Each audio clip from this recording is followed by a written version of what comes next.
All right, so we last time made our little plate for the top of the anvil stand, and since then I've realized that I was hammering on too high of an anvil. If we come over here and look at my anvil, I'm actually, I'm a chiropractor, I'm not a welder. So I thought, well, ergonomic height, right about there.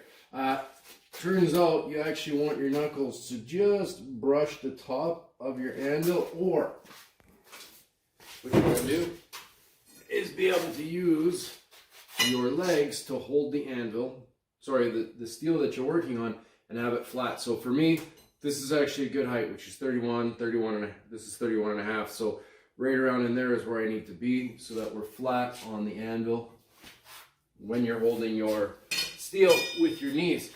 So to do that, we've got to cut this down. I was just going to use a 30-inch, but thanks to high school geometry, I need to make a 25 3/8-inch long leg, and then we're going to notch it. We want a 15-degree angle, so to do that, we got to back it off half an inch. Cut. Same thing on the bottom, so it's flush.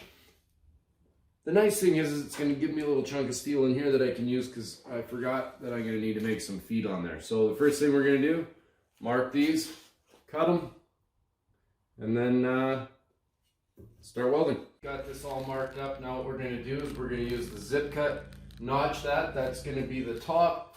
Got our full length, measured to the length, measured up same distance to the other side. We're going to cut that up as well. We're going to take the top first, then we're going to do the bottom, locked into the vise for safety reasons. And this, if you've never ground with a zip cut or with a grinder or a bench grinder, the first time you do it, you don't realize you should probably wear a respirator, and you get a bunch of black crud coming out of your nose. And right now it's COVID season, so sneezing, people don't appreciate it. So we're gonna gear up and do this.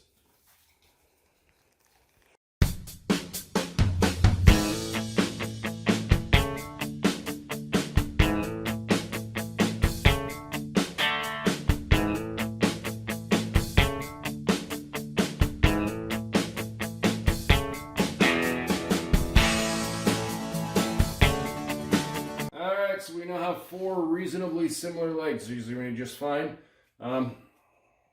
Time to start putting it together.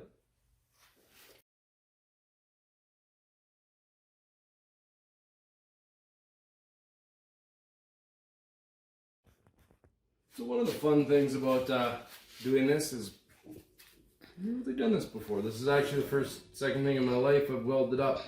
And what I found is if you come over here with the camera, you can see these gaps. Because this was an imperfect piece of metal that we just kind of zip cut, all of these gaps. On top of that, we then put a 15-degree-ish angle on it. So square steel, angled iron creates a gap, which isn't very sturdy. Remember, we're going to put a 110-pound anvil on top of this and then smack it with a hammer a bunch of times. So I made, they're still hot, these little coupon billet chunks of metal. Let's not get fancy.